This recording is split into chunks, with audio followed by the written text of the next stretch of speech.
Hello students, welcome to Toppers Grade. आज हमारा है मैथमेटिक क्रैश कोर्स का सेकंड क्लास। फर्स्ट क्लास में हम लोगों ने कंप्लीट किया था पॉलिनोमियल बहुत अच्छे से। होप आप लोगों ने वो वीडियो देख लिया। अगर नहीं देखा है तो पहले आप पॉलिनोमियल कंप्लीट करो, फिर इस चैप्टर पे आना। तो हमारा सेकंड चैप्टर है लीनियर इक्वेशंस इन टू वेरिएबल। इसे भी हम काफी ब्रीफ में पहले समझेंगे, फिर इस चैप्टर के 15 बेस्ट क्वेश्चंस करेंगे। आप लोग पहले पॉज करना, ट्राई करना, फिर सॉल्यूशन देखना। और कोई भी डाउट हो तो कमेंट सेक्शन में आप क्वेश्चन नंबर के साथ डाल देना। ओके, तो चलिए मूव करते हैं। सबसे पहले हम समझते हैं कि लीनियर इक्वेशंस होते क्या हैं एंड वेरिएबल्स क्या होते हैं। ओके,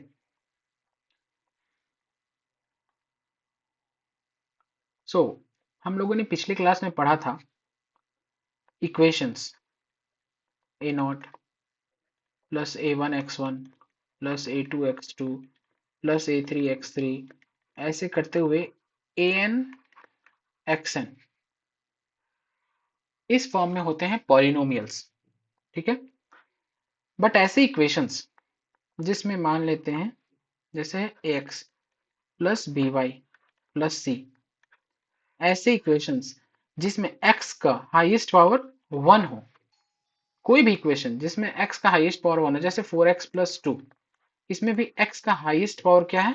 1।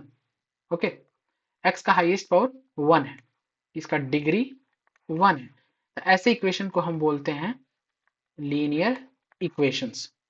ठीक है, वेरिएबल क्या बोलते हैं? जैसे इसमें ही x है तो ये x का वैल्यू कोई फिक्स्ड नहीं है। ओके, x का वैल्यू चेंज होते रहता है। फॉर एग्जांपल अगर 4x प्लस 2 हम लिए हैं, अगर वैल्यू 1 पुट करें तो इस इक्वेशन का वैल्यू क्या आ जाएगा? 6। अगर x की जगह हम यहाँ 2 पुट करें तो इस इक्वेशन का वैल्यू आ जाएगा 10। फिर x की जगह अगर हम 3 पुट करें तो इस इक्वेशन का वैल्यू आ जाएगा 14। ओके, तो यहाँ पर x का कोई फिक्स्ड वैल्यू नहीं है, ये चेंज कर रहा है या चेंज हो सकता है इक्वेशन में। इस वजह से इन्हें हम बोलेंगे वेरिएबल। ओके, और ये ए बी सी ये वेरिएबल नहीं है, ये कोई कांस्टेंट है। इक्वेशन में ये कोई नंबर होंगे तो इनका वैल्यू फिक्स्ड होगा, तो हम इसे बोलेंगे कांस्टेंट। तो लीनियर इक्वेशन क्या हुआ? जिनमें x का हाईएस्ट पावर है 1 और वेरिएबल नंबर ऑफ वेरिएबल्स क्या है? 2। तो जनरली ये इस फॉर्म में होता है a x plus b y plus c is equal to 0।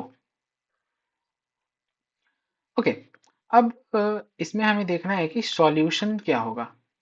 Solution of equation हम लोगों ने पॉलिनोमियल में पढ़ा था, तो वहां हम लोगों ने जीरोस पढ़ा था। जीरोस ये होता है कि x का वो वैल्यू जिस पे उस इक्वेशन का वैल्यू 0 हो जाए। बट सॉल्यूशन ऐसा नहीं है, सॉल्यूशन बस सेटिस्फाई करना चाहिए इक्वेशन को। जैसा इक्वेशन कह रहा है, अगर इक्वेशन कह रहा है यहाँ पर 0 की जगह 5 होगा, तो यहाँ पे वैल्यू पुट करने पे आंसर 5 आना चाहिए। LHS is equal to RHS होना चाहिए बेसिकली, बस आप इतना समझो। जीरो नहीं बनाना है हमें। अगर जीरो बनाने कह रहा है तो जीरो बनाएंगे, नहीं तो जनरली नहीं। बस हमें प्रूफ करना है LHS is equal to RHS। तो x एंड y की वो वैल्यू, ओके, यहाँ वेरिएबल x एंड y है ना, तो x एंड y की वो वैल्यू जिसपे ये इक्वेशन सेटिस्फाई कर जाए उसे हम सॉल्यूशन ऑफ द इक्वेशन बोलेंगे। ठीक है ना, x एंड y की वो वैल्यू जिसपे ये इक्वेशन सेटिस्फाई कर जाए उसे हम बोलेंगे solution of the equation. But इस चैप्टर में हम लोगों को दो इक्वेशन दिए रहेंगे। ठीक है, और हमें उनके सॉल्यूशन फाइंड करने हैं। फॉर एग्जांपल, मतलब कहना ये चाह रहा है कि दो इक्वेशन है, ठीक है ना, एक्स एंड वाई की ऐसी वैल्यू फाइंड करनी है जो दोनों इक्वेशन को सेटिस्फाई करे, वो उसकी सॉल्यूशन होगी। ठीक है, ऐसे तो कोई इक्वेशन है, एक्स एंड वाई के बहुत सारे वैल्यूज हो सकते हैं जो उस इक्वेशन को सेटिस्फाई करें। जैसे जैसे एक्स चेंज होगा वैसे वैसे वाई चेंज होगा। बट एक्स एंड वाई की ऐसी वैल्यू जो दोनों इक्वेशन को सेटिस्फाई करे, वो हमारा सॉल्यूशन होगा। पहले मैं आपको कुछ वैसे एग्जाम्पल इक्वेशन दिखाता हूँ। वेट, तो जैसे हमारे पास पहला इक्वेशन है x plus 2y is equal to 3, ये इक्वेशन 1 मान लेते हैं। और दूसरा इक्वेशन है 4x plus 3y is equal to 2, ये दूसरा इक्वेशन मान लेते हैं। तो देखिए, इस इक्वेशन का जब हमसे सॉल्यूशन पूछेगा ना, तो x एंड y के वो वैल्यूज जिस पे ये इक्वेशन सेटिस्फाई कर जाए वो उसका सॉल्यूशन होगा। उस टाइम हमें ये दूसरे वाले इक्वेशन से कोई मतलब नहीं है। बट हम लोग को पढ़ना बस यही है, हमें दो इक्वेशन दिया रहेगा, उनके सॉल्यूशन फाइंड करने हैं। यानी x एंड y का वो कॉमन वैल्यू वो कॉमन वैल्यू फाइंड करना है जो दोनों इक्वेशन को सेटिस्फाई करे। ठीक है, सेम एक्स वाई का वैल्यू इस इक्वेशन को भी सेटिस्फाई करना चाहिए और इस इक्वेशन को भी सेटिस्फाई करना चाहिए। ठीक है ना। तो तीन तरह के सॉल्यूशन हमें मिलते हैं। फॉर एग्जांपल, हम फर्स्ट इक्वेशन का ग्राफ बनाते हैं। अगर वो स्ट्रेट लाइन हो, लीनियर इक्वेशन के ग्राफ हमेशा स्ट्रेट लाइन होते हैं। मानिए फर्स्ट इक्वेशन का ग्राफ ऐसे है, यहाँ मैं L1 नाम दे रहा हूँ, पहले इक्वेशन का ग्राफ समझिएगा, और दूसरे इक्वेशन का ग्राफ ऐसे हो, L2। तो देखिए ये एक कॉमन पॉइंट पर कट कर रहे हैं, यानी इस पॉइंट का कोई तो कोऑर्डिनेट होगा, कोई x axis y, x y coordinate तो होगा ना। तो ये जो पॉइंट का एक्स वाई सॉल्यूशन आएगा वो इन दोनों इक्वेशन का सॉल्यूशन है। क्यों? क्योंकि ये अगर कॉमन पॉइंट पे कट कर रहे हैं, यानी इस पॉइंट पे एक्स एंड वाई की जो वैल्यू होगी वो दोनों इक्वेशन को सेटिस्फाई कर रही है। बाकी कोई जगह नहीं, देखिए बाकी कोई जगह ये दोनों लाइन एक दूसरे को टच नहीं कर रही है, यानी बाकी कोई भी एक्स एंड वाई की वैल्यू ऐसी नहीं है जो दोनों इक्वेशन को सेटिस्फाई करे। बस एक ही ऐसी वैल्यू है जो इस इक्वेशन को सेटिस्फाई कर रही है, जो दोनों इक्वेशन को सेटिस्फाई कर रही है। इसलिए हम यहाँ वाले सॉल्यूशन को क्या बोलते हैं? Unique solution. ओके, क्योंकि बस एक ही एक्स वाई की वैल्यू मिली है जो दोनों इक्वेशन को सेटिस्फाई करे। या हो सकता है कि फर्स्ट वाले की ग्राफ L1 ऐसे हो और सेकंड वाले की ग्राफ इसके ऊपर ही आ जाए, L2। जरूर हो सकता है, हम लोग बनाकर देखेंगे भी, सेकंड वाले का भी ग्राफ इसके ऊपर बन जाए। अब क्या, अब यहाँ तो बहुत infinite number of common points है ना। बहुत सारे पॉइंट्स है, जहां भी आप पॉइंट देखो तो कॉमन ही है, वो दोनों इक्वेशन को सेटिस्फाई कर रही है। तो इस केस में हम क्या बोलेंगे? Infinite solutions. कब? जब x एंड y की इनफाइनाइट नंबर ऑफ वैल्यूज हो जो दोनों इक्वेशन को सेटिस्फाई करे। जब सिर्फ एक ऐसी वैल्यू हो जो दोनों इक्वेशन को सेटिस्फाई करे तो वो यूनिक सॉल्यूशन, और इनफाइनाइट वैल्यूज हो जो दोनों इक्वेशन को सेटिस्फाई करे तो infinitely many solutions. Okay, but ऐसा भी हो सकता है कि कोई कॉमन पॉइंट हो ही ना। फॉर एग्जाम्पल, फर्स्ट का ग्राफ बनाए तो ये ऐसे बना, सेकेंड ग्राफ बनाए तो ये ऐसे बना, मतलब दोनों पैरेलल हो जाए। अब क्या होगा? अब तो कोई कॉमन पॉइंट है ही नहीं, यानी एक्स एंड वाई की ऐसी कोई वैल्यू एग्जिस्ट ही नहीं करती है जो दोनों इक्वेशन को सेटिस्फाई करे। तो इस केस में हो जाता है नो सॉल्यूशन। No solution. तो जिस इक्वेशन के या तो यूनिक सॉल्यूशन हो या इनफाइनाइटली मेनी सॉल्यूशन हो, वैसे हम इक्वेशन को बोलते हैं कंसिस्टेंट। और ऐसे इक्वेशन जिनके कोई सॉल्यूशन ही ना हो उन्हें हम बोलते हैं इनकंसिस्टेंट। ये दोनों टर्म आप याद रखना, ये इंपॉर्टेंट है, क्वेश्चन में आएंगे। ठीक है, तो चलिए हम लोगों ने ब्रीफली कॉन्सेप्ट्स देख लिया है। अब हम लोग को इक्वेशन सॉल्व करने के दो तीन मेथड पढ़ने हैं। पहला आप लोगों को पढ़ना है ग्राफिकल मेथड, ठीक है, फिर एलिमिनेशन मेथड, सब्स्टिट्यूशन मेथड। ये तीन मेथड तो आप लोगों को पढ़ना है, और एक चौथा था क्रॉस मल्टीप्लिकेशन मेथड, वो सीबीएसई ने अब क्लास 10th के करिकुलम से हटा दिया है तो वो हम लोग नहीं पढ़ेंगे। हम लोग तीन मेथड पढ़ेंगे, पहला ग्राफिकल, फिर सब्स्टिट्यूशन और तीसरा एलिमिनेशन। तो चलिए आपको ग्राफिकल मेथड क्वेश्चन से समझाते हैं। ओके, तो पहले ग्राफिकल मेथड देखने से पहले एक बार इक्वेशन को अच्छे से समझ लेते हैं। इस क्वेश्चन को एक बार देख लीजिए। ये क्वेश्चन कह रहा है कि show that x is equal to 5 and y is equal to 2 is a solution of this system of linear equations this and this. इसका मतलब है, ये कह रहा है कि x के जगह अगर हम 5 पुट करें और y के जगह अगर हम 2 पुट करें तो आप शो कीजिए कि ये इन दोनों इक्वेशन का सॉल्यूशन है। दोनों इक्वेशन का सॉल्यूशन है मतलब क्या? दोनों इक्वेशन को सेटिस्फाई करना चाहिए। तो चलिए हमको प्रूफ करना है कि LHS is equal to RHS। LHS में हम इस इक्वेशन को लिखते हैं 2x plus 3y is equal to 16, और RHS में हम लिखते हैं x minus 2y is equal to 1। ठीक है ना। अगर ये इक्वेशन भी प्रूफ हो गया और ये इक्वेशन भी सेटिस्फाई कर गया, यानी x एंड y दोनों का सॉल्यूशन है, तो यहाँ x की जगह अगर हम 5 पुट करें तो 5 टू जा 10, प्लस y की जगह 3 पुट करें तो 3 टू जा 6, 16। ये तो सेटिस्फाई कर गया। यहाँ x की जगह हम 5 पुट करें, फिर माइनस y की जगह 2 पुट करें तो 2 टू जा 4, 5 माइनस 4 इज इक्वल टू 1। ये भी सेटिस्फाई कर गया। इसका मतलब ये इक्वेशन भी सेटिस्फाई कर रहा है, ये इक्वेशन भी सेटिस्फाई कर रहा है एक्स एंड वाई के इस वैल्यू पे। तो हम इन लोगों ने शो कर दिया कि x is equal to 5 and y is equal to 2 is a solution of this system of linear equation. ठीक है ना। ये एलएचएस आरएचएस अगर आप नहीं भी करते हो तो कोई दिक्कत नहीं है, बस आपको ये शो करना है कि इस इक्वेशन को भी सेटिस्फाई कर रहा है एक्स एंड वाई का ये वैल्यू, और इस इक्वेशन को भी सेटिस्फाई कर रहा है। ठीक है ना। तो ये जनरली हमें तो यहाँ पे वैल्यू पुट किया था तो बस शो करना था कि सेटिस्फाई कर रहा है। अब हमें वैल्यूज निकालनी है, तो मैंने आपसे बोला था कि पहला हम लोग पढ़ेंगे ग्राफिकल मेथड। तो चलिए ग्राफिकल मेथड से समझते हैं। हम्म।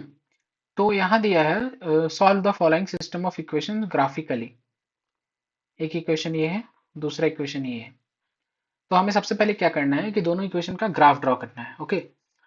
फिर देखते हैं यूनिक सॉल्यूशन आता है या नो सॉल्यूशन आता है या इन्फिनिटी सॉल्यूशन आता है, वो बात की बात है। पहले हम दोनों का ग्राफ ड्रॉ करें। तो ग्राफ कैसे ड्रॉ करेंगे, जैसे इक्वेशन है 3x plus 2y is equal to 11, और एक इक्वेशन इधर है 2x minus 3y is equal to -10। ठीक है। पहले एक टेबल बनाते हैं, क्योंकि हमें किसी भी इक्वेशन का ग्राफ ड्रॉ करने के लिए एक्स एंड वाई की मिनिमम दो वैल्यू चाहिए जो इस इक्वेशन को सेटिस्फाई करे। ओके, देखते हैं वाई की कौन सी वैल्यू लेने पे एक्स इंटीजर आ रहा है। क्योंकि इंटीजर लेंगे तो हमारे लिए ग्राफ ड्रॉ करना थोड़ा इजी होगा, बट अगर इन केस इंटीजर ना हमें मिले तो डेसिमल वैल्यू भी लिया जा सकता है। क्या वाई 0 पुट करने पे एक्स इंटीजर आ रहा है? नहीं। क्या वाई 1 पुट करने पर? हाँ। अगर y का वैल्यू हम 1 पुट करें तो ये 2 1 जा 2 इधर जा करके माइनस होगा तो ये 9 बचेगा, और फिर ये 3 आके 3 टाइम्स में इसको डिवाइड करेगा, यानी x की वैल्यू क्या आ जाएगी हमारे पास 3। फिर आप देखिएगा कि y की वैल्यू 4 पुट करने पर हमें इंटीजर मिलेगा। 4 टू जा 6 इधर आकर माइनस हुआ, सॉरी 4 टू जा 8 इधर आकर माइनस हुआ तो 3 बचा, तो x की क्या वैल्यू आ जाएगी 1। यानी जब x की वैल्यू 3 है तो y की वैल्यू 1, और x की वैल्यू 1 है तो y की वैल्यू 4। हमें दो पॉइंट मिल गया है कि हम ग्राफ ड्रॉ कर सकते हैं। बट हम दोनों इक्वेशंस के टेबल बना लेंगे, क्योंकि हमें ये मालूम चल सके कि ग्राफ में हमें कितना नेगेटिव कितना पॉजिटिव तक जाना है, ताकि ग्राफ ड्रॉ करने में हमें इजी हो, क्योंकि स्पेस कम होता है ना। चलिए इसका भी टेबल बनाते हैं।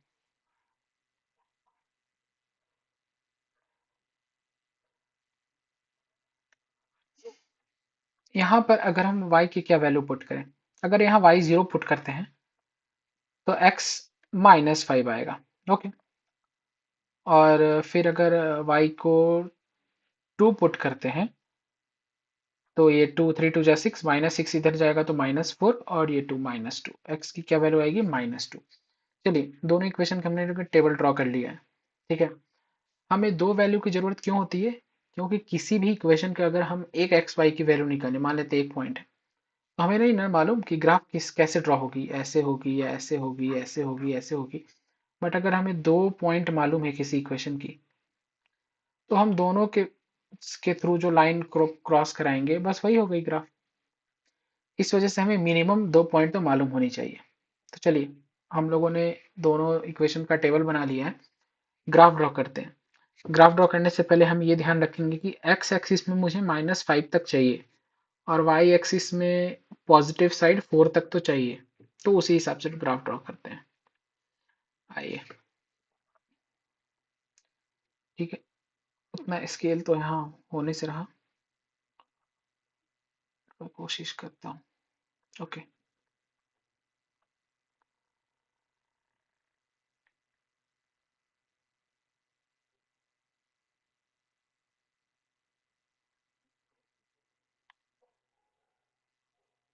ठीक है। और एक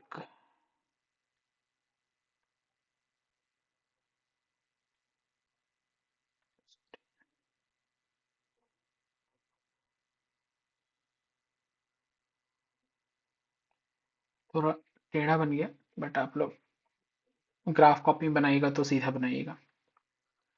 1 2 3 4, ये हमारा एक्स एक्सिस है, ये हमारा ओरिजिन है, ये -1 -2 -3 -4 -5 -6। ओके। ये एक्स डैश, ये वाई, ये y dash.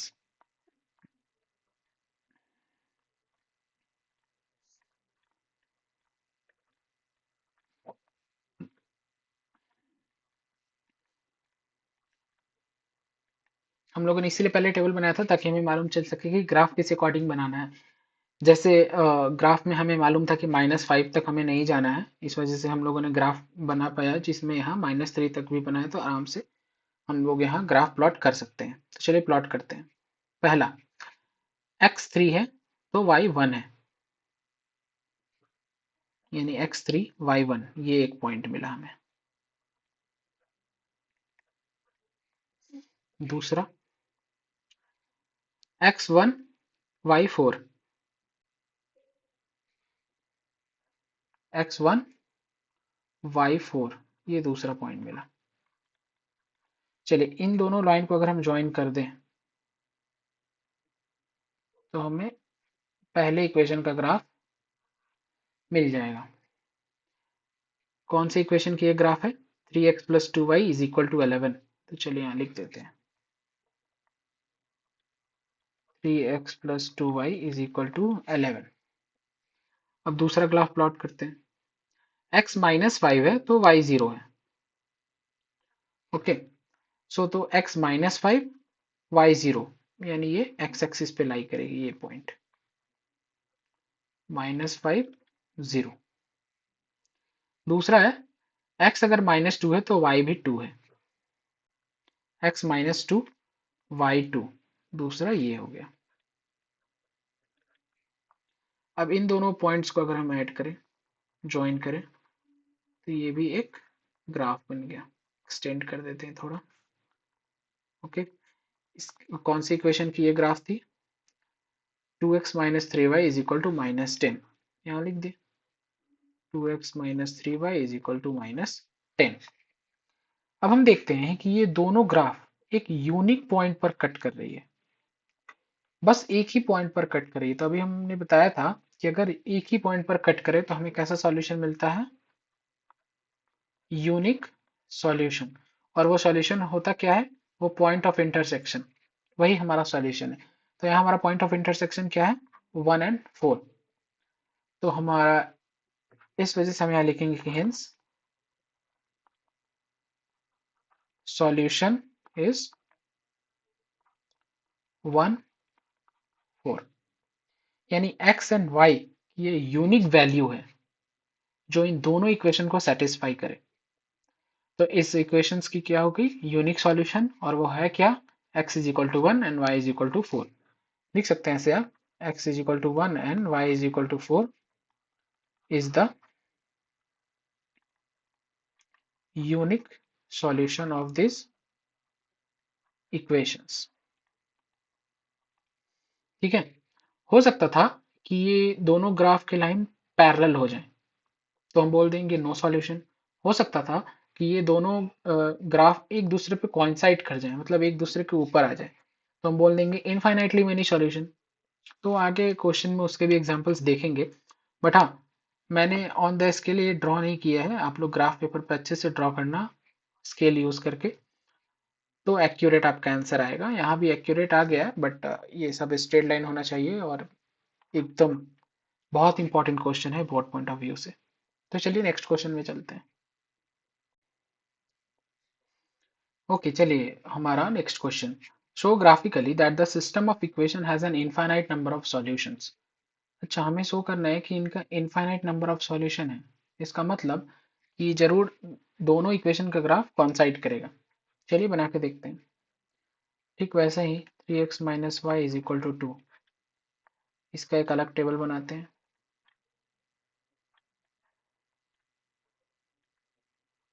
x y, y की जगह अगर हम 1 पुट करें तो ये आएगा 3, तो x भी क्या होगा? 1। अगर y की जगह हम 2 पुट करें तो फिर इंटीजर नहीं आएगा, 3 नहीं आएगा। 4 पुट करेंगे तो इक्वेशन इंटीजर आएगा। y की जगह अगर 4 पुट करें तो x की जगह क्या आएगा? 2।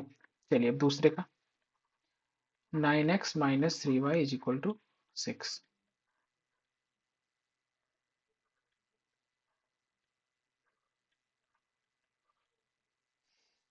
ओके, y की जगह अगर हम 1 पुट करें तो x की जगह भी क्या आएगा? 1। फिर अगर y की जगह हम 2 पुट करते हैं, 3 2 जा 6, 6 6 12, ये इंटीजर नहीं आएगा। 3 अगर पुट करेंगे तो 9 + 6 15 नहीं आएगा। 4 पुट करेंगे तो आ जाएगा। y की जगह अगर 4 पुट करें तो x की क्या वैल्यू आएगी, 2। ठीक है, यहीं से देखकर पता चल रहा है कि दोनों की सेम आ रही है, तो हम ग्राफ भी ड्रॉ करेंगे तो वैसे ही होगा। वेट, ग्राफ इसकी इधर, चलिए इधर ड्रॉ करते हैं।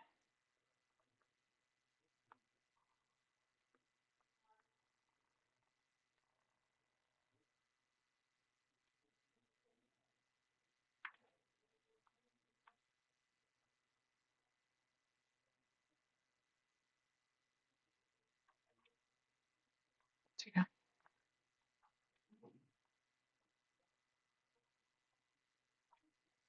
ठीक,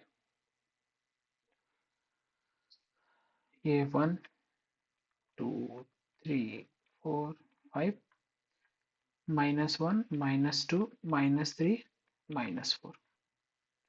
ओके, ये 1 2 3 4, ये -1 -2 -3। ये तो हमारा हो गया ओरिजिन, ये एक्स एक्सिस, ये एक्स डैश, ये वाई एक्सिस, ये वाई डैश। क्या था हमारा, एक तो था x is equal to 1 and y is equal to 1, एक ये था। ठीक है, और दूसरा क्या था, दूसरा था हमारा x is equal to 2, y is equal to 4। Okay, x is equal to 2 and y is equal to 4। दोनों का सेम ही ग्राफ बनेगा ना, क्योंकि दोनों में हमें सेम पॉइंट मिला था। यहाँ हमें दोनों में सेम पॉइंट मिल गया, हो सकता था अलग अलग भी पॉइंट मिले, बट रहता वो इसी लाइन पर कहीं। तो ये देखिए, दोनों इक्वेशन का ग्राफ कोइंसाइड कर गया, ये दोनों इक्वेशन का ग्राफ सेम बन गया। इसका मतलब इनफाइनाइटली कॉमन पॉइंट्स है दोनों ग्राफ में, तो सॉल्यूशन भी क्या होगा, इनफाइनाइट। बस, बन गया, इजी है ये।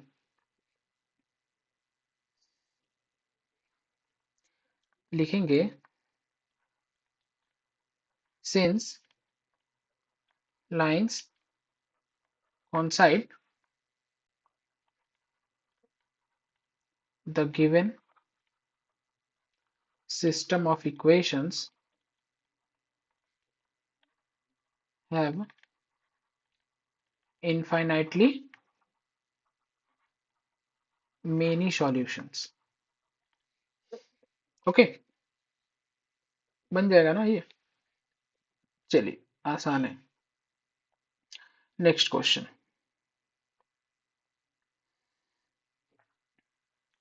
Show that the system of linear equation is inconsistent. देखिए, आपको बताए थे इनकंसिस्टेंट, यहाँ पे तो एक्सप्लेन कर दिया, that is has no solution, मतलब जिनका कोई सॉल्यूशन नहीं हो उसे इनकंसिस्टेंट बोलते हैं।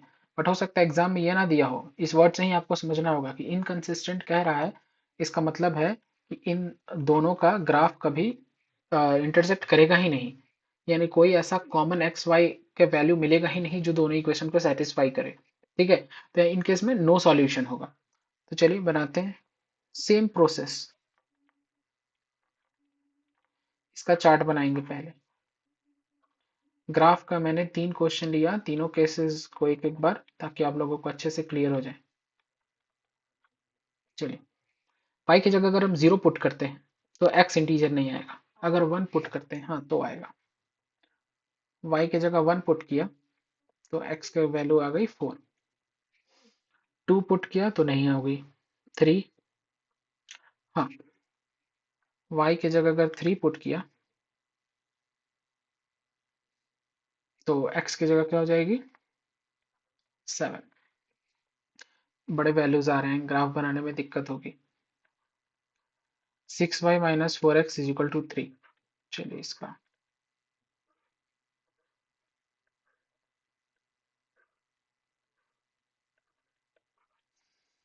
यहाँ पर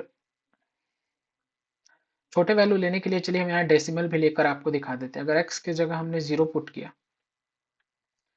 तो y हो जाएगा 3/6 यानी 1/2 यानी 0.5। ओके, अगर x की जगह 1 पुट किया तो दिक्कत हो जाएगी, 2 पुट किया 4 टू जा 8, 3 पुट किया तो भी दिक्कत हो जाएगी। क्या पुट करें कि y इंटीजर है ताकि हमें ग्राफ प्लॉट करने में आसानी हो। सोचिए, अगर -1 पुट करते हैं तो -2 पुट करते हैं तो 8 इधर हो जाएगी 6, नहीं -3 पुट करेंगे तो 4 3 जा 12, 9। ठीक है, तो कोई भी वैल्यू लेते हैं, अगर हम 2 पुट करते हैं x की जगह, 4 2 जा 8, इधर जाएगा 9 10 11, तो ये हो जाएगा 11/6। y अगर 11/6 होगा तो अप्रॉक्स क्या होगा, 1.50, 1.8 अप्रॉक्स 1.8। चलिए हम इससे भी ग्राफ ड्रॉ कर सकते हैं। तो x में हमें 7 तक चाहिए, ये ज़्यादा बड़ा नंबर है ना, कोई बात नहीं, चलिए बनाते हैं। x में 7 तक चाहिए तो हम थोड़ा इधर प्लॉट करने का कोशिश करते हैं ग्राफ। तो नाग के जैसा हो जा रहा है।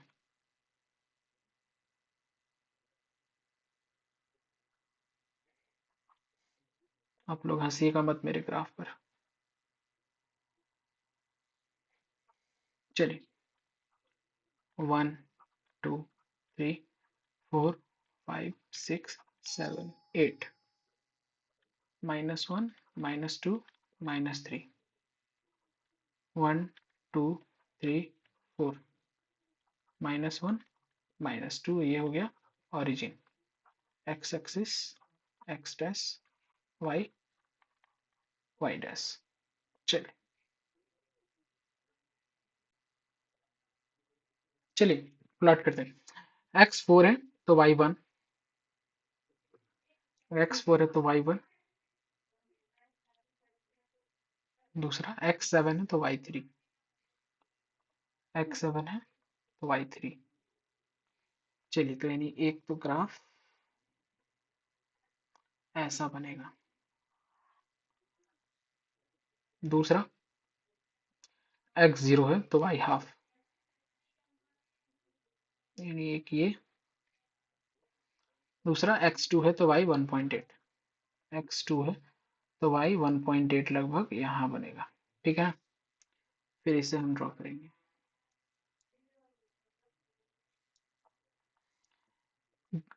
ऐसे तो इस पे ऑन द स्केल नहीं बन रहा है, बट आपको इससे इतना जरूर पता चल जाएगा कि ये क्या बना है, पैरेलल। कोई पॉइंट ऑफ इंटरसेक्शन नहीं है। अगर कोई पॉइंट ऑफ इंटरसेक्शन नहीं है तो क्या लिखेंगे, since there is no point of intersection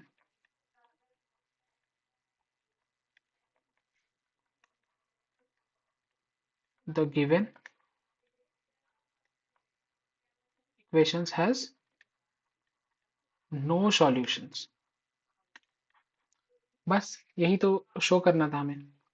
easy question, तीन हम लोगों ने ग्राफ से सॉल्व किया। पहला यूनिक सॉल्यूशन था, दूसरा इनफाइनाइटली मेनी सॉल्यूशन और तीसरा नो सॉल्यूशन। आप लोग इसका क्वेश्चन प्रैक्टिस कीजिएगा, बहुत ज़्यादा मस्ट है, 4 5 मार्क्स का इससे क्वेश्चन। बढ़िया, चलिए नेक्स्ट मूव करते हैं हम दूसरे क्वेश्चन पे। हम्म, तो जैसा हम लोगों ने बताया था कि पहला हम लोगों को पढ़ना था ग्राफिकल, ये हम लोगों ने पढ़ लिया। दूसरा मेथड हम लोग को पढ़ना है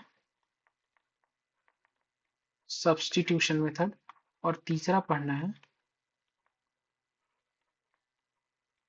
एलिमिनेशन मेथड। ठीक है ना, तो आप लोग को नाम से ही पता चल रहा होगा, सब्स्टिट्यूशन मतलब किसी के जगह पे किसी और का वैल्यू पुट करना। जब इस क्वेश्चन को हम लोग सॉल्व करेंगे तो देखेंगे। और एलिमिनेशन, किसी एक वेरिएबल को एलिमिनेट कर देंगे हम, वो भी देखेंगे कैसे। पहले तो अभी इस क्वेश्चन के क्वेश्चन बनाते हुए इसका हम सब्स्टिट्यूशन मेथड समझते हैं। वेट,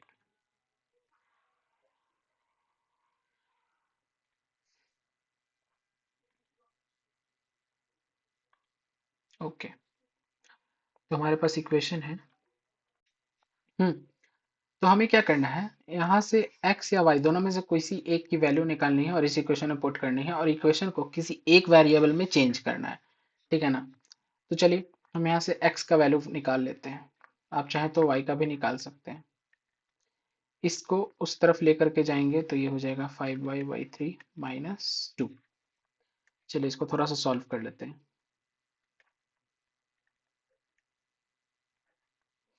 ठीक है। और इधर क्या है, 3x/2। तो x इज इक्वल टू हो जाएगा, 2 ऊपर चला गया, 5y - 6/3 इंटू 3 9। ये हमारा x का वैल्यू आया। इसको अब इस इक्वेशन में पुट करेंगे तो क्या हो जाएगा, x के जगह अगर इसे पुट करें, 2 into 5y - 6/3 into 9 plus y/2 is equal to 13/6। ये हो गया 27। 27 और 2 दोनों कैल्शियम ले लेंगे, ठीक है। तो ये हो जाएगा 2 4 into 5y - 6 plus 27y is equal to 13/6। इसको पहले 3 से छोटा कर देते, 3 2 जा, 3 9 जा, फिर ये 2 और ये 2 कट गया। ये 9 को क्रॉस मल्टीप्लाई करके उस साइड ले जाते हैं और ये ब्रैकेट खोल देते हैं, तो ये हो जाएगा 20y - 24 plus 27y is equal to 117। Okay, अब हम क्या करेंगे, ये हो गया 27y और 20y मिलकर बन गया 47y। ये 24 उस साइड जाएगा तो ऐड हो जाएगा, यहाँ आ जाएगी 47y is equal to 41। Okay, so y is equal to 141/47। ये कट रहा है क्या, हाँ 3 टाइम्स में ये कट जाएगा, यानी y का वैल्यू हमारा क्या आ गया, 3। अब इस y का 3 इसमें अगर हम पुट करेंगे तो x का वैल्यू निकल जाएगा क्या, x हमारा था 2 इंटू 5 इंटू वाई के जगह 3 - 6/9। 5 3 जा 15, 15 - 6 9, 9 2 जा 18, 18/9 2। यानी x is equal to 2 and y is equal to 3 is the solution of the equation, ठीक है ना। तो सब्सटीट्यूशन मेथड यूज करके हम लोगों ने x और y की वो वैल्यू निकाली जो दोनों इक्वेशन को सेटिस्फाई करे। कैसे किया हमने, यहाँ से x का वैल्यू निकाला, आप चाहते तो y का भी निकाल सकते थे, फिर इस इक्वेशन में पुट किया, ठीक है ना, इसे सॉल्व किया तो ये एक वेरिएबल के इक्वेशन में चेंज हो गया जो कि हमारे लिए निकालना आसान है।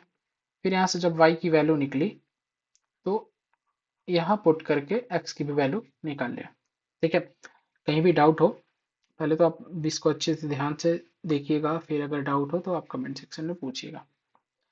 चलिए मूव करते हैं next question.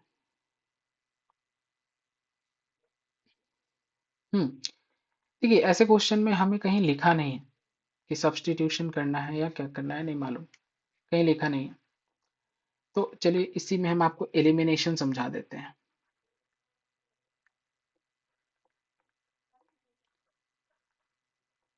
Elimination method, 0.3x plus 0.5y is equal to 0.5 और एक इक्वेशन है हमारा 0.5x plus 0.7y is equal to 0.74।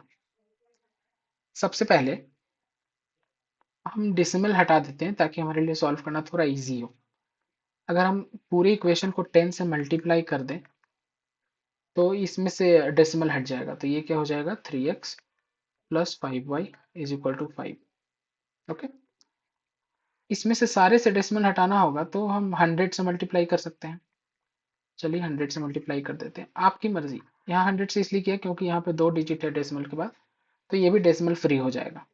तो ये हो जाएगा 50x plus 70y is equal to 74। ये इक्वेशन 1 है, ये इक्वेशन 2 है। अब इन्हें हमें सॉल्व करना है तो एक जगह लिखते हैं पहले, 3x plus 5y is equal to 5, 50x plus 70y is equal to 74। Elimination में हमें या तो x को एलिमिनेट करना है या y को एलिमिनेट करना है। कैसे एलिमिनेट करेंगे हमें देखना है। या तो हम x का कॉफिशिएंट इक्वल कर दें और सब्ट्रैक्ट करेंगे तो x खत्म हो जाएगा, या y का कॉफिशिएंट इक्वल कर दें और देन सब्ट्रैक्ट करें तो हमारा y खत्म हो जाएगा। तो 3 एंड 50 से बेटर हमें लग रहा है 5 और 70। ठीक है ना, क्योंकि अगर हम इस इक्वेशन को 14 से मल्टीप्लाई कर देते हैं तो ये क्या बन जाएगा, 42x प्लस ये 70y is equal to 70। Okay, और यहाँ आ गया हमारा 50x। इक्वेशन को एज इट इज लिख देते हैं। देखिए अब ये कॉफिशिएंट और ये कॉफिशिएंट मेरा इक्वल हो गया। ये इक्वेशन है 3 और ये इक्वेशन है 4। अगर हम इक्वेशन 4 में से इक्वेशन 3 को माइनस करेंगे ना तो ये हमारा x पॉजिटिव आएगा और ये तो कैंसिल हो जाएगा। तो वही करते हैं। चलिए तो हम क्या करेंगे, इक्वेशन 4 माइनस इक्वेशन 3, ये माइनस होगा तो यहाँ बच जाएगा 8x, ये कैंसिल हो जाएगा और 74 माइनस 70 यहाँ हो जाएगा 4। तो x इज इक्वल टू हो जाएगा 4/8 यानी 1/2 यानी 0.5। अब दोनों में से किसी इक्वेशन में भी हम x का वैल्यू पुट करेंगे ना तो y की वैल्यू निकल जाएगा। चलिए इसमें आसान है पुट करना। 3x, 3 और x के जगह क्या लिखेंगे हम, 0.5 plus 5y is equal to 5। ये हो गया 1.5 plus 5y is equal to 5। 5y is equal to 3.5। y is equal to 35/10 into 5, 0.7। तो हमारा आंसर क्या हो गया, x इज इक्वल टू 0.5 और y is equal to 0.7 is the solution of the given system of equations. ठीक है ना, ध्यान से सुनेगा। एलिमिनेशन मेथड में हम लोगों ने क्या किया, पहले तो इसे डेसिमल फ्री किया। अगर ऑलरेडी डेसिमल फ्री कोई इक्वेशन रहेगा तब तो कोई दिक्कत ही नहीं है। डेसिमल फ्री करने के बाद हम लोगों ने x या y दोनों में से किसी एक के कॉफिशिएंट को सेम करने की कोशिश करेंगे। तो हम देखें कि यहाँ के 5y है, अगर हम इसे 14 से मल्टीप्लाई कर दें तो इन दोनों का कॉफिशिएंट सेम हो जाएगा। तो वो कर लिया। फिर बड़े वाले में से छोटे वाले को सब्ट्रैक्ट किया, x या y दोनों में से किसी एक की वैल्यू आई, किसी एक इक्वेशन में x की वैल्यू पुट किया और y की भी वैल्यू आ गई। ये है हमारा पूरा प्रोसेस एलिमिनेशन मेथड का। ठीक है, तो हम लोग ये तीनों मेथड पढ़ चुका है। ग्राफिकल मेथड भी हो गई हमारी, सब्सटीट्यूशन भी हो गई और एलिमिनेशन भी हो गई। चलिए मूव करते हैं नेक्स्ट क्वेश्चन।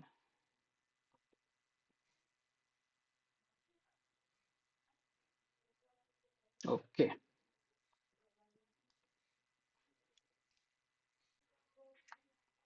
चलिए तो इसको सॉल्व करते हैं। x plus y minus 8/2 is equal to x plus 2y minus 14/3 is equal to 3x plus y minus 12/11। Okay, अगर हम इन दोनों को एक साथ लिखें और फिर इन दोनों को एक साथ लिखें तो दोनों से हमें दो इक्वेशन मिल जाएगा और दो वेरिएबल के क्वेश्चन को सॉल्व करने के लिए दो इक्वेशन काफी है। पहले इन दोनों को सॉल्व करते हैं।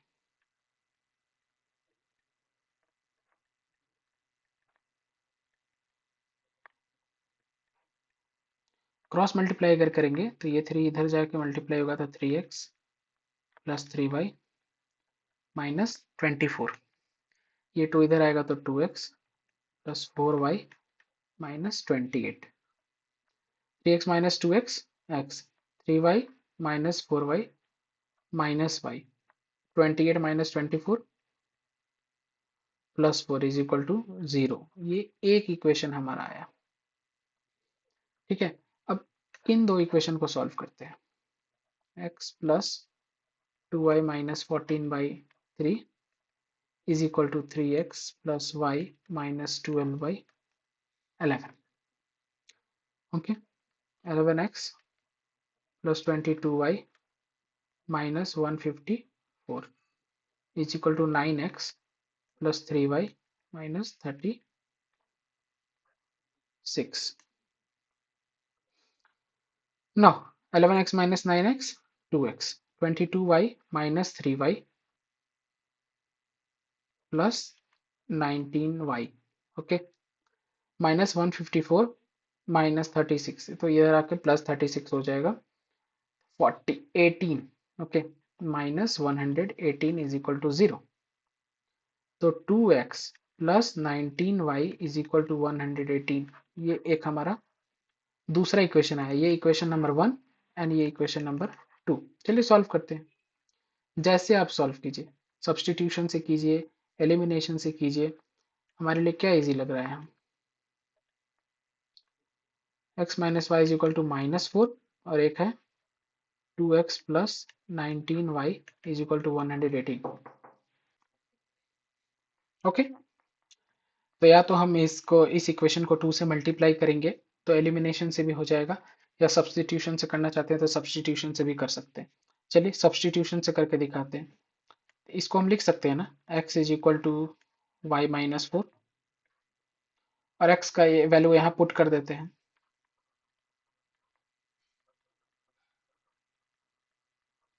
ठीक है, ये हो जाएगा 2y minus 8 plus 19y is equal to 180. ये हो गया 21y, और ये 8 इधर जाकर ऐड हो जाएगा तो कितना हो जाएगा 126. ये 21 से 6 टाइम्स में कट गया, यानी y की वैल्यू हमारे पास आ गई 6. तो इस इक्वेशन में देखिए x is equal to y minus 4 थी ना, तो 6 माइनस 4 इज इक्वल टू 2. तो हमारा सॉल्यूशन क्या आ गया, x is equal to 2 and y is equal to 6 is the solution. ठीक है ना, ध्यान दीजिएगा, सारे स्टेप को ध्यान दीजिएगा. हमने इन दोनों इक्वेशन को यूज करके एक इक्वेशन बनाया, इन दोनों को यूज करके एक दूसरा इक्वेशन बनाया, दोनों को सब्सटीट्यूशन मेथड से सॉल्व कर दिया, एक्स एंड वाई की वैल्यू आ गई, यानी एक्स एंड वाई की जो ये वैल्यू आई है ये इस इक्वेशन को सेटिस्फाई करेगी. ठीक है, चलिए let's move to next question. चलिए इस क्वेश्चन में देखते हैं 44 by x plus y plus 30 by x minus y is equal to 10, और इधर क्या है 55 बाई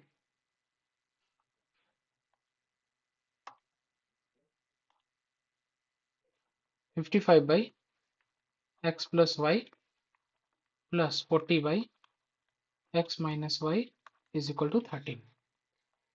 अगर हम इसे सॉल्व किए एलसीएम लेके तो ये काफ़ी कॉम्प्लेक्स हो जाएगा. इसके लिए सबसे आसान सॉल्यूशन है कि let 1 by x plus y is equal to u and 1 by x minus y is equal to v. तो देखिए ये इक्वेशन कैसे चेंज हो जाएगा. ये हो जाएगा 44u plus 30v is equal to 10. इसे इक्वेशन 1 मानते हैं, और ये हो जाएगा हमारा 55u plus 40v is equal to 13. इसे इक्वेशन 2 मानते हैं. यहाँ अब ये आसान इक्वेशन आ गया. अब इस दो इक्वेशन को हम आसानी से सॉल्व कर सकते हैं. ये भी 11 का मल्टीपल है, ये भी 11 का मल्टीपल है. हम दोनों का कॉफिशिएंट सेम कर देंगे तो हमारे लिए आसान होगा. इस इक्वेशन को अगर हम 4 से डिवाइड कर दें और इस इक्वेशन को अगर हम 5 से डिवाइड कर दें तो देखते हैं क्या होगा. ये 11u plus 7.5v is equal to 2.5. इसे इक्वेशन 3 मानिए. ये क्या हो गया हमारा 11u plus 8v is equal to 2.6. ये हमारा इक्वेशन 4 हो गया. अब देखिए यहाँ u का कॉफिशिएंट सेम हो गया ना, अब हम दोनों को सब्ट्रैक्ट कर सकते हैं तो हमारा v का वैल्यू निकल जाएगा. तो ठीक है, हम इक्वेशन 4 में से इक्वेशन 3 को सब्ट्रैक्ट करते हैं. 11u plus 8v is equal to 2.6.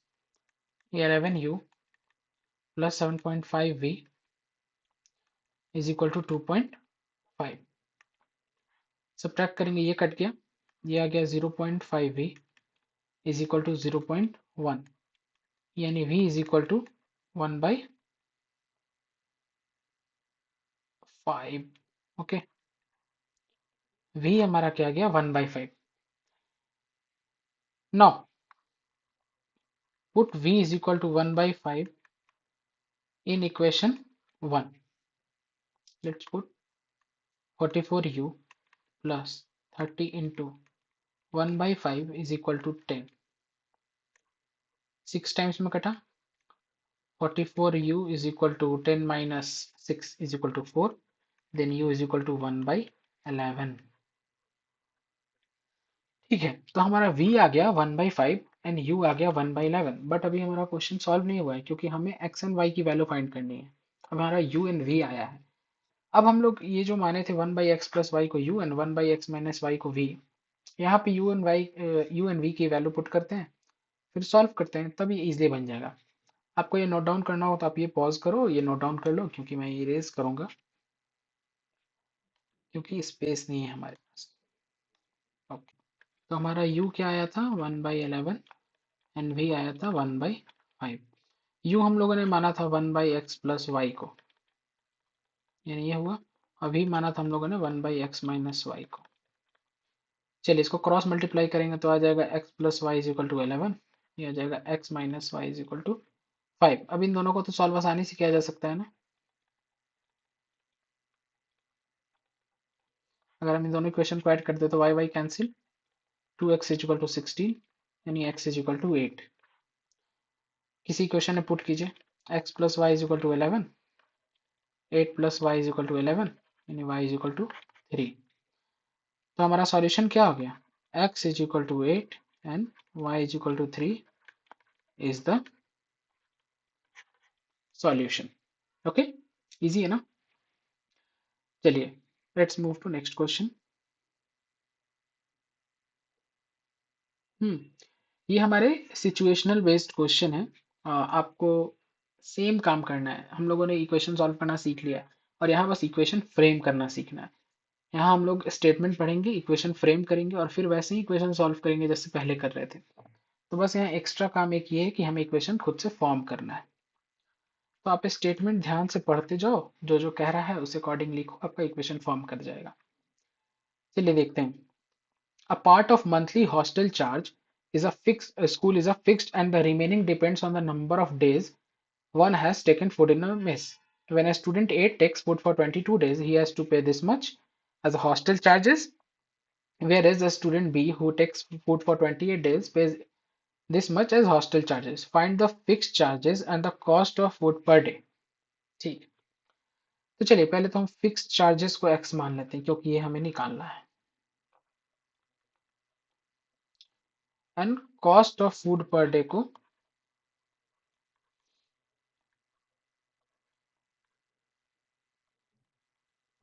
y मान लेते हैं। ओके, क्वेश्चन के अकॉर्डिंग कह रहा है कि जो टोटल हॉस्टल चार्जेस है वो दो चीज को इंक्लूड करते हैं। एक तो फिक्स्ड यानी x प्लस दूसरा remaining depends on the number of days taken. ये y पे तो डिपेंड करता है लेकिन जितना नंबर ऑफ डेज है, नंबर ऑफ डेज जितना दिन हम खाना लिए हैं उसको y से मल्टीप्लाई कर दो, क्योंकि एक दिन का चार्ज y है तो जितने नंबर ऑफ डेज हमने खाना लिया है उसको y से मल्टीप्लाई कर दो और एक फिक्स चार्ज जोड़ दो तो टोटल हॉस्टल चार्ज निकल जाएगा।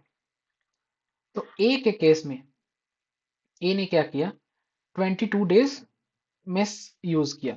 ओके, तो उससे एक फिक्स चार्ज x तो लगेगा ही और 22 डेज मेस का 22y लगेगा।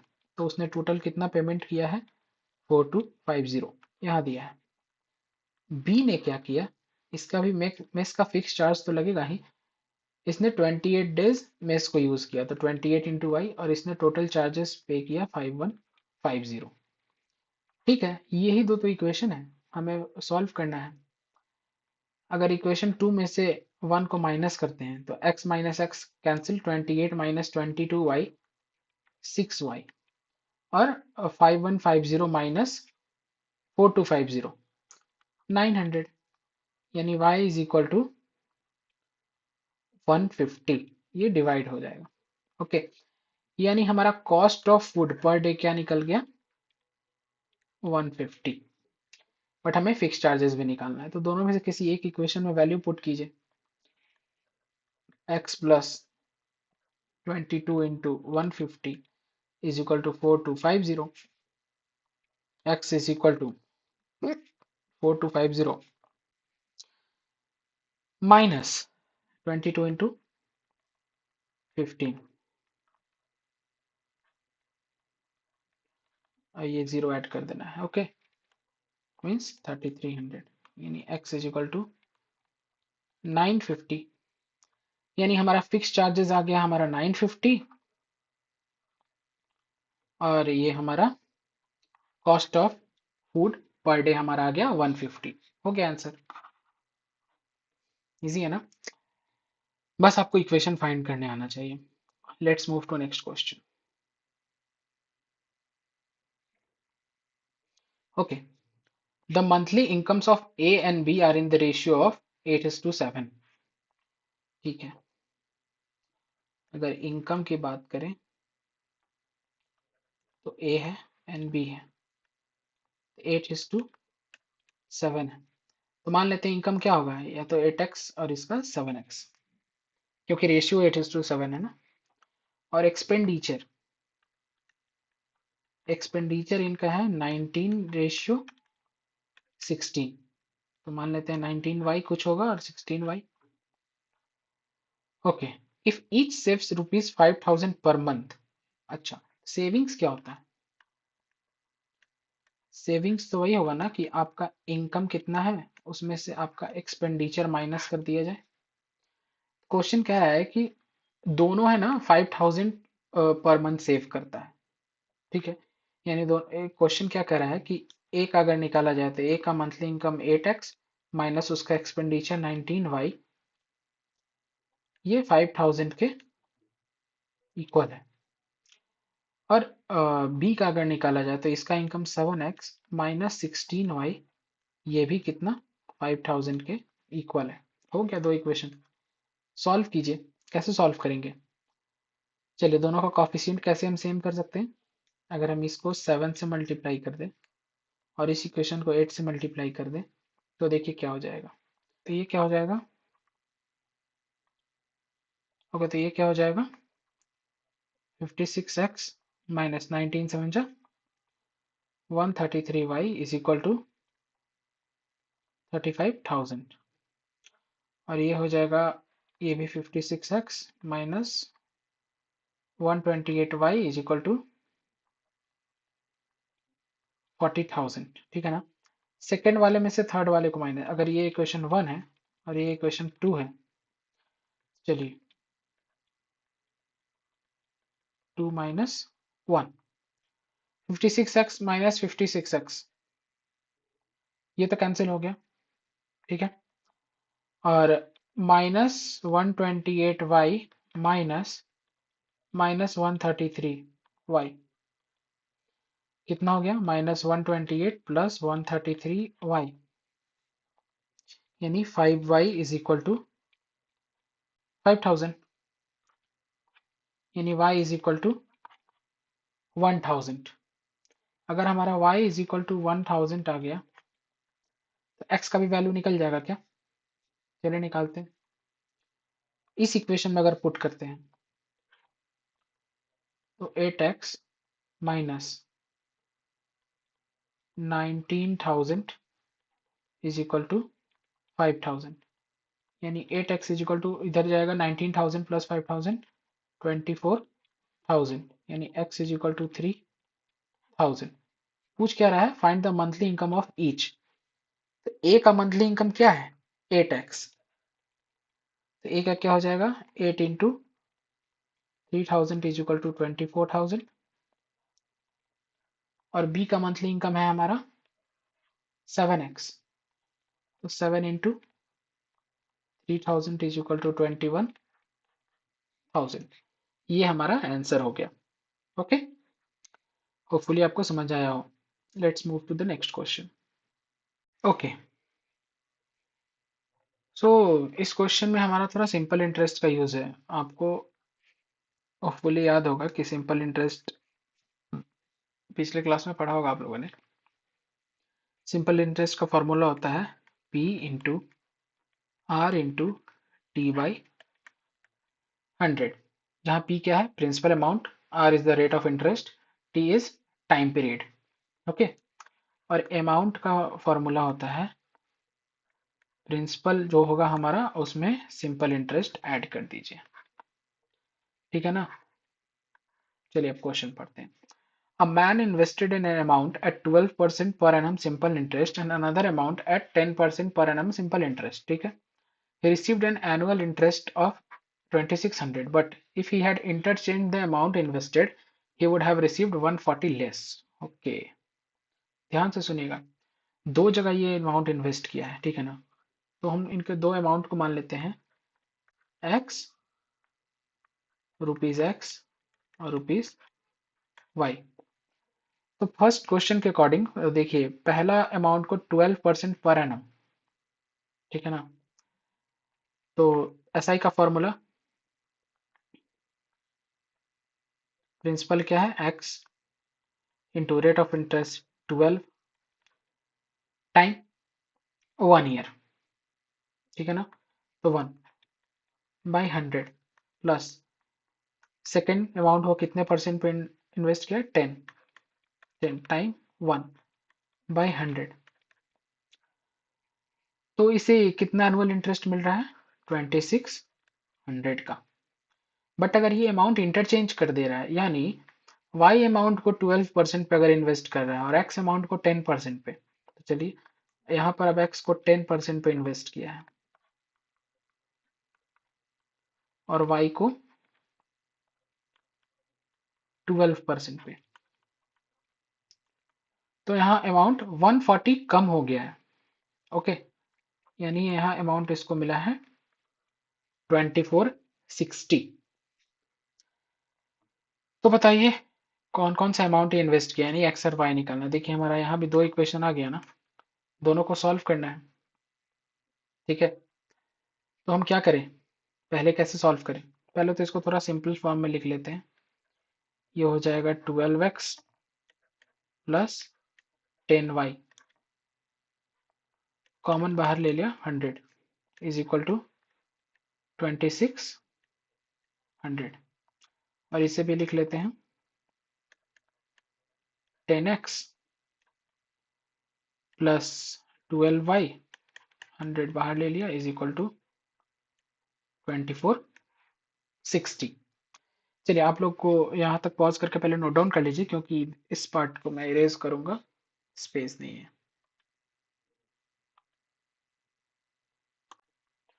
ओके, चलिए अगर इस 100 को क्रॉस मल्टीप्लाई करके उस साइड ले जाएं, तो ये क्या हो जाएगा, 12x plus 10y is equal to 26, and then 100, 10x plus 12y is equal to,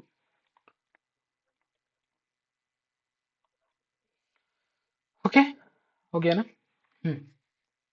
अब इस इक्वेशन को सॉल्व कीजिए, कॉम्प्लेक्स लग रहा है ना, हम डिवाइड भी कर सकते हैं, ठीक है, बट कोई फायदा नहीं है, हम ऐसे ही कर लेते हैं, बड़ा अमाउंट ही है ना। अगर हम इस इक्वेशन को 12 से मल्टीप्लाई कर दें, तो फिर यहाँ लिखते हैं, तो देखिए क्या होता है, इसको तो एज इट इज लिखते हैं और इसे 10 से मल्टीप्लाई करके, ठीक है, 120x plus 100y is equal to 260000, यानी ये हमारा हो गया 120x plus 144y is equal to,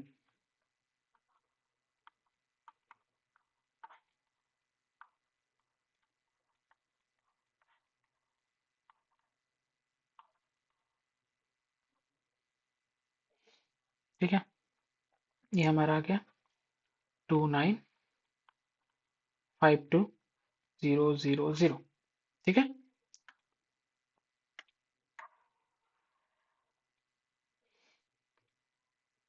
okay, चलिए सेकंड इक्वेशन से हम फर्स्ट इक्वेशन को सब्ट्रैक्ट कर देते, क्यों, क्योंकि यहाँ पे मुझे बड़ा कॉफिशिएंट लग रहा है, तो ये तो कैंसिल हो जाएगा, 144y माइनस 100y, ये हो जाएगा 44y, ये माइनस करते हैं, ठीक है ना। तो 2952 माइनस, तो ये हो जाएगा 352। जी, आप एक बार रीचेक कर लीजिएगा।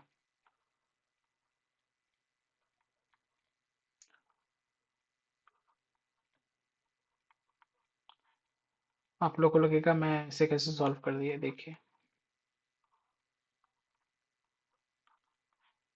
आया ना। ओके, चलिए।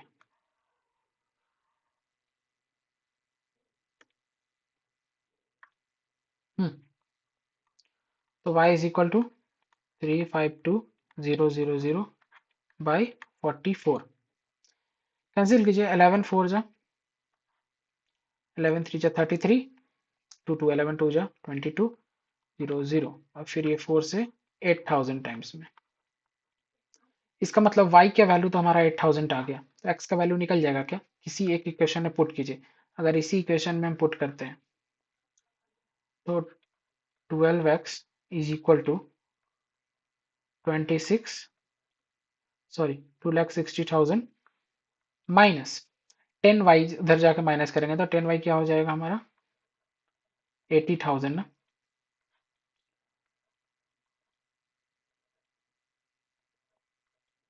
Okay, is equal to 12x, तो x क्या हो जाएगा हमारा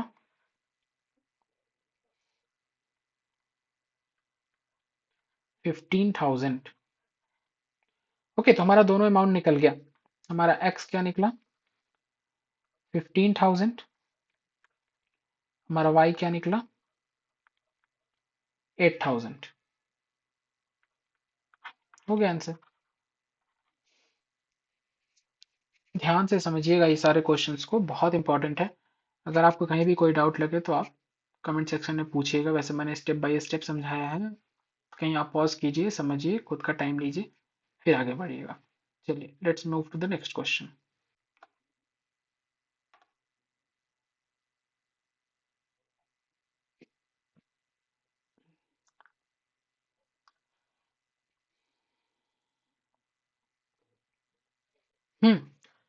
The sum of two number is 1000. Okay, let the two numbers be x and y. Question कह रहा है कि x plus y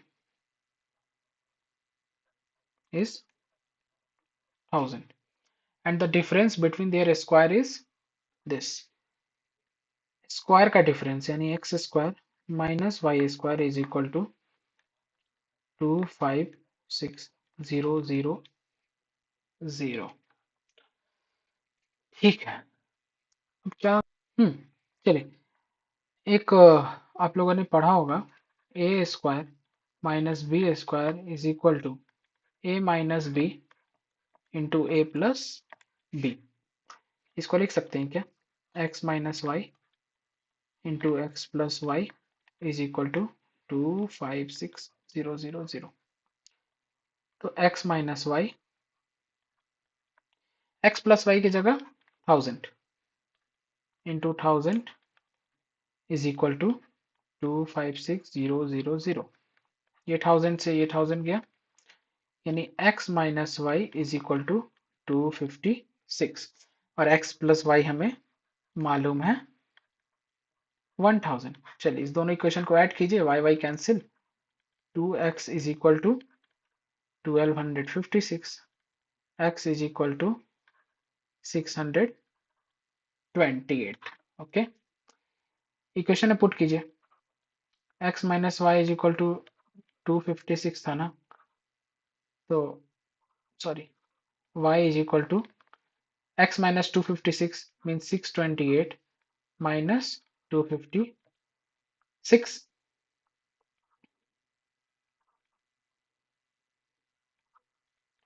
यानी y is equal to 372। x is equal to 628, y is equal to 372 is the answer. Easy था ये question, बस आपको ये ध्यान में होना चाहिए था, इसको मत भूलिएगा। चलिए, let's move to the next question.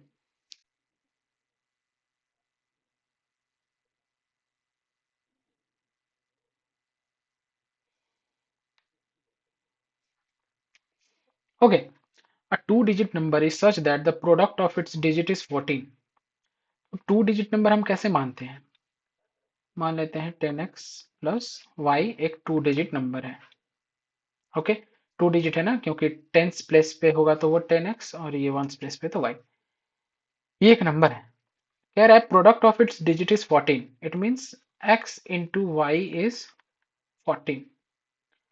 If 45 is added to the number, अच्छा अगर इस नंबर में हम 45 ऐड कर दे रहे हैं, then digits interchange their places. अच्छा मतलब ये हो जा रहा है कि डिजिट इंटरचेंज है, यानी टेंस प्लेस पे अब क्या आ गया y और वंस प्लेस पे क्या है x, ऐसा हो जा रहा है। चलिए तो क्या करते हैं, पहले इसको सॉल्व करते हैं। ब्रैकेट खोलते हैं, 10x plus y plus 45 is equal to 10y plus x.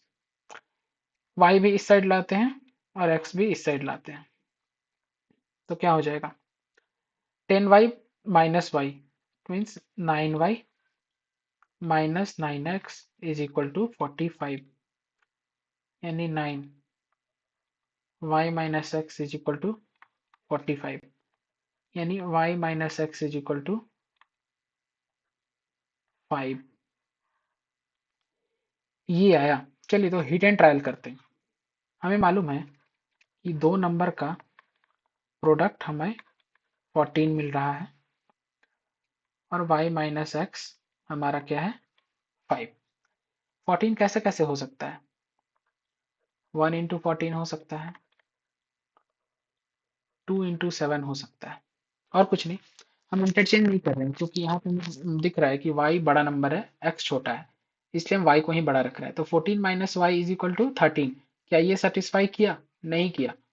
2 into 7 is equal to 14 और 7 माइनस 2 इज इक्वल टू 5। हाँ, अगर x का वैल्यू 2 हम ले रहे हैं, y का 7, तो ये सेटिस्फाई कर रहा है और यहाँ पे भी सेटिस्फाई कर रहा है। इसका मतलब कि x इज इक्वल टू क्या है हमारा 2, y इज इक्वल टू 7, तो वो नंबर क्या है ये वाला 10x यानी 20 प्लस 7, यानी हमारा नंबर है 27।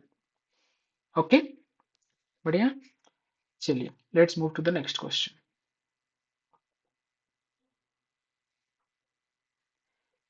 तो ये बहुत इंपॉर्टेंट क्वेश्चन है, बोर्ड्स में बहुत बार आता है। ये जैसे ये थोड़ा टाइपिंग मिस्टेक हो गया है, यहाँ ट्वाइस की जगह थ्राइस कर लीजिएगा। ओके, ये दोनों जगह ट्वाइस हो गया है। Okay, 5 years ago A was thrice as old as B and 10 years later A shall be twice as old as B. What are the present ages of A and B? तो चलिए हम present as A का मान लेते हैं x और B का मान लेते हैं y। क्वेश्चन के अकॉर्डिंग 5 साल पहले यानी x माइनस 5, A का एज यानी B के एज यानी B का भी एज 5 साल पहले इसके थ्राइस था। ओके, ये कह रहा है ना A was thrice as old as B, 5 साल पहले, तो y माइनस 5 और x माइनस 5 ए का एज बी का थ्राइस था। चलिए इसको थोड़ा सॉल्व कर लें।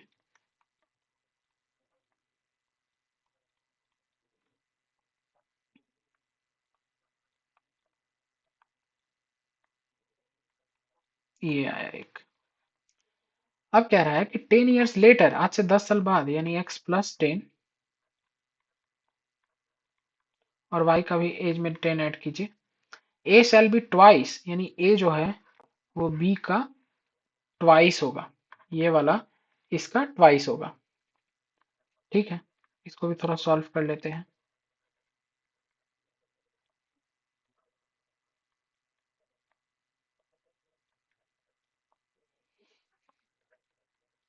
चलिए ये दूसरा इक्वेशन आया। चलिए इस दोनों को सॉल्व कीजिए। 3y minus x is equal to 10, 2y minus x is equal to minus 10।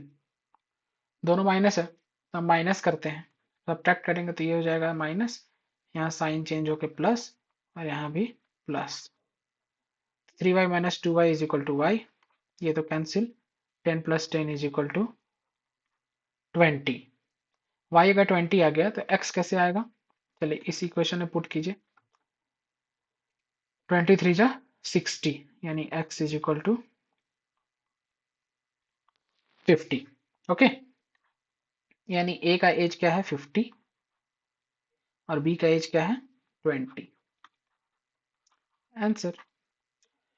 Okay, hope you understand. Let's move to the next question. Okay, ये हमारे इस चैप्टर का लास्ट क्वेश्चन है, ध्यान से। Okay, places A and B are 100 kilometre apart on a highway. ठीक है, ये ए है, ये बी है, ये डिस्टेंस हम मान लेते हैं दिया है 100 kilometre. One car starts from A and another car starts from B at the same time. Car 1 है जो यहाँ से स्टार्ट कर रहा है, और ये कार 2 है जो यहाँ से स्टार्ट कर रहा है सेम टाइम पे। If the car travels in the same direction at different speeds. Okay, अगर ये सेम डायरेक्शन में मूव कर रहा है, ये भी इधर ही जा रहा है और ये भी इधर ही जा रहा है, तो ये मिलते हैं 5 आवर्स में। बट अगर ये एक दूसरे की तरफ आ रहे हैं, ठीक है ना, तो ये मिलते हैं 1 आवर। देखिए इजी है, क्यों? ये कह रहा है कि अलग अलग अब सेम डायरेक्शन में जा रहे हैं तो क्यों लेट से मिलेंगे? क्योंकि जब दो कार है, एक के पीछे दूसरा जा रहा है, तो दूसरे वाले अगर एक रुका रहेगा तो दूसरे को पकड़ने में कम टाइम लगेगा, लेकिन दूसरे के साथ साथ पहला वाला और भाग भी रहा है, तो थोड़ा देर लगेगा उसको पकड़ने में। लेकिन अगर दोनों एक दूसरे की तरफ आ रहे हैं, तब तो आसानी से जल्दी पकड़ा जाएंगे ना, दोनों एक दूसरे से जल्दी मिल लेंगे। ठीक है, तो चलिए बनाते हैं इजी। मान लेते हैं इस कार का स्पीड है 1 किलोमीटर पर आवर, और इस कार का स्पीड है 20 किलोमीटर पर आवर। ये फॉर्मूला आप लोगों ने पढ़ा होगा, speed is equal to distance by time. Time हमें दिया है, time is equal to distance by speed. ठीक है ना, चलिए ये हम इरेज कर रहे हैं, आप इसे नोट कर लीजिएगा।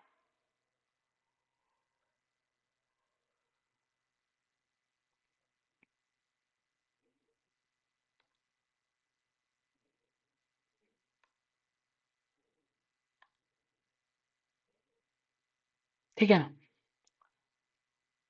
ध्यान दीजिए, ये आप लोग हमेशा लिख लीजिएगा कि अगर सेम डायरेक्शन में मूव कर रहे हैं ना, तो डिफरेंस ऑफ स्पीड निकालते हैं हम लोग। मतलब कार ए अगर 10 किलोमीटर से आगे भाग रहा है और पीछे से दूसरा कार उसको 15 किलोमीटर पर आवर के स्पीड से पकड़ रहा है, तो ये 15 किलोमीटर पर आवर के स्पीड से इसको पकड़ तो रहा है, लेकिन ये 10 किलोमीटर के स्पीड से आगे भी भाग रहा है। ठीक है ना, तो फायदा नहीं होगा। क्या होगा? क्योंकि ये 15 से आगे बढ़ेगा, ये 10 से आगे बढ़ेगा, तो फायदा क्या होगा? बस 5 का होगा। तो हम लोग ऐसा समझेंगे कि एक कार रुका है और दूसरा उसको 5 किलोमीटर पर आवर के स्पीड से पकड़ रहा है। यानी अगर सेम डायरेक्शन में मूव कर रहा है दो कार, तो उसके स्पीड का डिफरेंस है ना, वो इफेक्टिव स्पीड होगा। ओके, और अगर अपोजिट डायरेक्शन में मूव कर रहे हैं, यानी एक दूसरे के तरफ आ रहा है, तो ये 10 के स्पीड से इसके पास आ रहा है और ये 15 के स्पीड से इसके पास आ रहा है, यानी दोनों मिल के 25 के स्पीड से एक दूसरे के तरफ आ रहे हैं। तो जब सेम डायरेक्शन में मूव करेगा तो डिफरेंस ऑफ स्पीड, और अपोजिट डायरेक्शन में मूव कर रहा है मतलब ये इधर और ये इधर, तो सम ऑफ स्पीड निकालेंगे, वो हमारा इफेक्टिव स्पीड होगा। ठीक है, तो यहाँ इस फॉर्मूला पे देखिए, time is equal to distance by speed. तो डिस्टेंस तो हमारा 100 है, और जब सेम डायरेक्शन में मूव करा है तो स्पीड क्या हो जाएगा हमारा? अगर ए बी को पकड़ ले रहा है, यानी ए का स्पीड ज़्यादा होगा ना, तो ए माइनस बी, क्योंकि सेम डायरेक्शन में हम बोले कि डिफरेंस ऑफ स्पीड निकालेंगे। तो कितना टाइम लग रहा है? Time is equal to distance by speed, इस फॉर्मूला को यूज़ किया गया है। डिस्टेंस ये हमारा हो गया रिलेटिव स्पीड, और टाइम क्या है? 5 आवर। और जब अपोजिट डायरेक्शन में है, अगर ये अपोजिट डायरेक्शन है, तो सम ऑफ स्पीड, अपोजिट डायरेक्शन में ये क्या हो जाएगा, ए प्लस बी। तो कितने देर में मिल रहा है, 1 में। क्रॉस मल्टीप्लाई कीजिए, ये इरेज कर रहे हैं,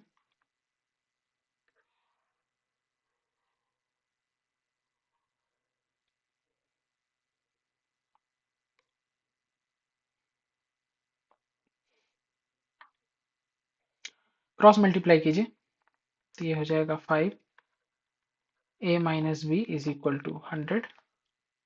ये हो जाएगा सेकेंड वाला, a plus b is equal to 100। ये 5 से इसको कैंसिल कीजिए 20 टाइम्स में, तो यहाँ लिख सकते हैं a minus b is equal to 20। इन दोनों को सम करेंगे तो ये cancel, 2a is equal to 120, तो a is equal to 60 kilometre पर आवर।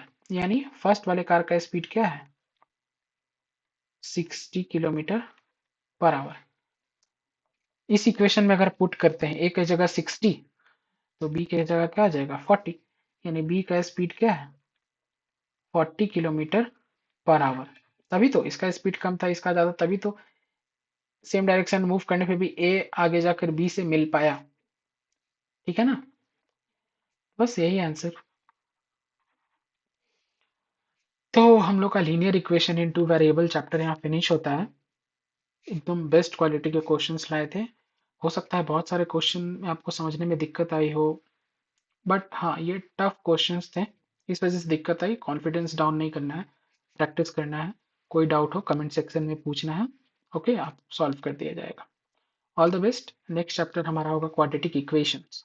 ठीक है, ओके, बाय बाय।